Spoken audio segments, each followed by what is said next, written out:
Today's episode is brought to you by taco flavored Doritos, because this is the only flavor that is still left on store shelves, because all of you Minnesota gringos is like, oh, nachos too spicy. Oh, Cool Ranch, whatever. They're just leaving this one. But the joke's on you. This is the second best flavor of Doritos, besides, what was it, like the jalapeno humper, whatever it's called. But yes, get your taco Doritos there, because they're still on the shelves.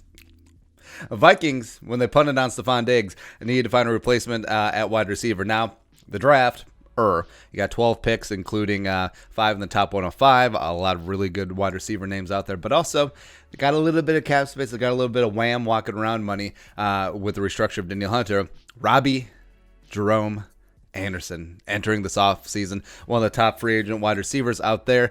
And, you know, a lot of us thought that he would just hammer it with a big long-term deal, probably in the range of 3 to 4 years, probably in the range of $14 to $15 million. But it hasn't happened. Like, a market has not emerged. Now, a big reason why, I can't stop touching my face. A big reason why is that why the free agent market has been pretty meh, besides Amari Cooper, because Jerry Jones is bad at math, is that this is a historically great wide receiver class coming up. Because, you know, why pay a wide receiver big money when you can just draft one? Yeah, that's the situation is. And I understand the argument for the Vikings as well, but also, it would be nice. It really would be nice.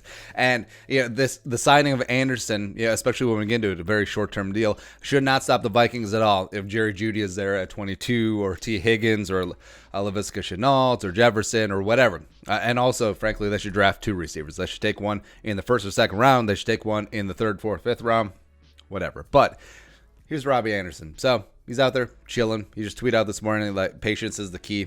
Whatever. Yeah, the market's already passed you by. All the money is already gone. So now I think it's time to get what you can. Yeah, because the big 4-year deal ain't happening, right? So why not take that 1 year, prove a deal, sort of a bridge year deal, $8 to $10 million a year, just to try and get through this season and then get to the 2021 free agency and hopefully find a better market there. I think he certainly should. So background on Robby Anderson. 6'3", 190-pound wide receiver, formerly of the New York Jets. And also, this would add fuel to the dumbest rivalry in sports history. It's like, oh, we snatched Kirk Cousins from you, Jets. We snatched Anthony Barr from you, Jets. Oh, you can have Jeff Badette. Oh, and we took Robby Anderson from you. Just fueling it. Yeah, but R.A. Turns 27 in May, former 3-star recruit coming out of Fort Lauderdale, Florida, committed to Temple, played for Matt Rule for a couple of seasons, did have to miss a full year due to academics, so that may have factored into him going undrafted in 2016. Despite a pretty gaudy senior season, 70 catches, 939 yards, and 7 touchdowns, like I mentioned, did go undrafted despite big stats senior, as well as running a 4.36 40. Not bad, it's pretty good. Eventually joined the Jets as the UDFA, was a preseason star, and then as a rookie, played in all 16 games, including 8 starts, put up 42 catches, 587 yards, and 2 touchdowns. 2017, second season, was his apex, 63 catches, 941 yards, as well as 7 touchdowns. Last 2 seasons with Sam Darnold and company, as well as the legend of Trevor Siemian. Sure.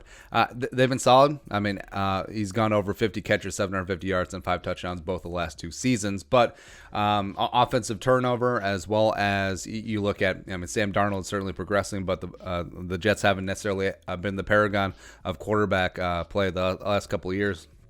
But also, I just thought about this. Rick Dennison was the OC of the Jets for 1 season back in the day. So hashtag chemistry, he and Robby Anderson, makes sense. There you go. But just in terms of Robby Anderson's play, I mean, of course, when you say the name, you think of the deep ball. He's averaging over 15 yards a catch for his career, certainly up there.